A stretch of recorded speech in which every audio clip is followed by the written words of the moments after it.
तो भैया हम गीतकार वकील बागी एगो बहुत सुंदर मुखड़ा छोड़ले रहनी है कुछ दिन पहले, 3 दिन पहले। अब बहुत भाई लोग कमेंट कैले, जैसे कि आप देख सकिन स्क्रीन पर कि भैया मुखड़ा का अंतरा जल्दी भेजी। कुछ लोग पर्सनल भी मंगना, तो हम सबके खातिर लेके आ जाइल बानी हुए अंतरा प्रज जैसे जनते बड़ा लोग लगा के मच्छरदानी रजे वही ट्रैक पे बा। आशा बा अंतरा भी आप सबके जैसे मुखड़ा अच्छा लगल, अंतरा भी टाप लगी। सुनल जा।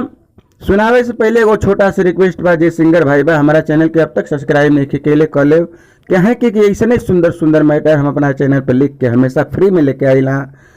तो लेहल जा अंतरा सुनल जा, सुन के लाइक जरूर कर जा, कहे से कि लाइक कम हो जात बा। अमवा किला कहड़ी क पीढ़ा बहनवाइब, सातो बहिन है घरे वही पर बैठाइब।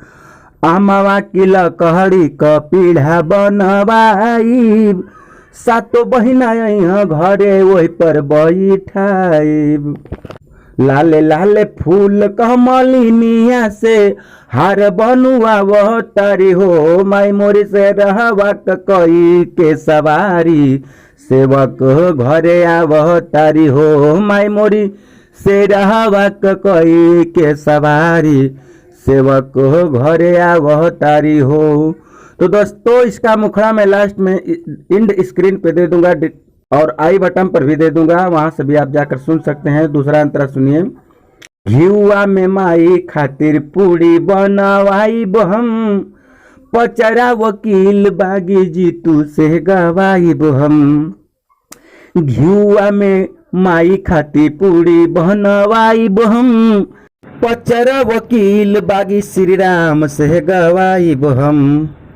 कलश दियरिया चुनरिया हम सजुआ वह तारी हो, माही मोरी से रहवा कई के सवारी, सेवक घरे आवह तारी हो, माही मोरी से रहवा के कई के सवारी, सेवक घरे आवह तारी हो। तो दोस्तों ये अंतरा आपको कैसा लगा जरूर कमेंट में बताइएगा। जिस भाई को गाना हो हम लेकर फ्री में गाए, और लाइक जरूर कर दीजिएगा अच्छा लगा हो तो। फिर मिलता हूँ एक ऐसे शानदार वीडियो के साथ, तब तक के लिए जय हिंद, जय भोजपुरिया समाज।